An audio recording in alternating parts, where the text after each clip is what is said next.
This segment of the news is brought to you by Sun Oil Limited. COVID-19 cases in the Bahamas up to 8,067 following 35 new additional cases confirmed by the Ministry of Health over the weekend. Cases reported on Friday, Saturday, and Sunday. Health officials indicating that on Friday, after 358 tests were completed, 7 results returned positive, 3 were repeated tests, and 3 tests were inconclusive. Of the 7 cases, 6 were reported here in the capital and 1 case on Grand Bahama. On Saturday, 303 tests were completed, 18 positive cases and 1 repeat test. 12 of those confirmed cases on New Providence, 3 on Grand Bahama, and 1 case each on Abaco, Eleuthera, and San Salvador.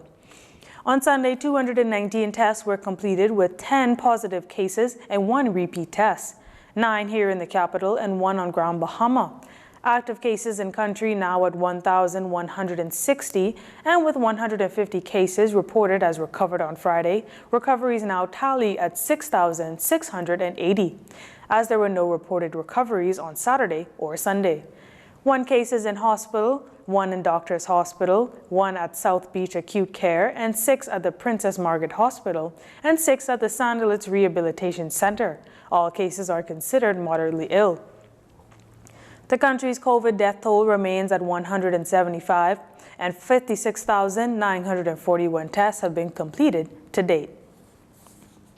The Bahamas Petroleum Company, BPC, which began drilling an exploratory oil well in Bahamian waters in December, expressing its support for the announcement made by Prime Minister Dr. Hubert Minnis that his government will fast-track the implementation of a sovereign wealth fund.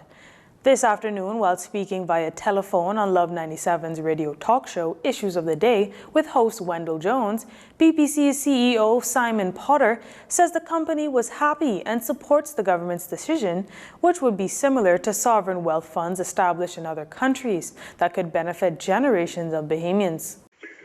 Yeah, the Sovereign Wealth Fund legislation was initially promulgated at the same time as the petroleum operations regulations were upgraded. So certainly we welcomed those at the time.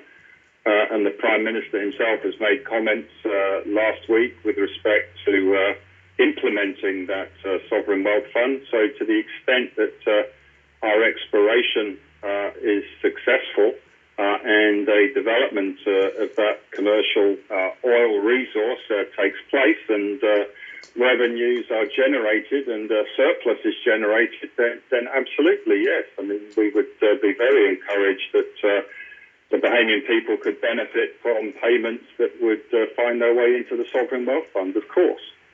Speaking at the Bahamas Business Outlook last week, the Prime Minister said the government was fast-tracking the implementation of a sovereign wealth fund, as recommended by the Economic Recovery Committee. Meanwhile, Attorney General Senator Carl Bethel recently said that the government hopes to renegotiate the royalties agreement with BPC should oil be found. Here's what Mr. Potter had to say when asked about Senator Bethel's comments. We have an agreement between the company and the government. The law of the Bahamas embodies a royalty payment in respect to any oil or gas produced. Then in agreeing our license with the government, what the company did was agree to a significant increase in the royalties compared to the law embodied in the license. So that agreement sits there and is negotiated at the time at which you sign between the company and the government. As BPC ramped up to begin drilling, it faced mounting opposition from various groups opposed to drilling for oil in the Bahamas. However, drilling commenced in December despite the efforts to stay the process pending a judicial review, which is currently set for February 17th and 18th. Stay with us. This segment of the news has been brought to you by Sun Oil Limited.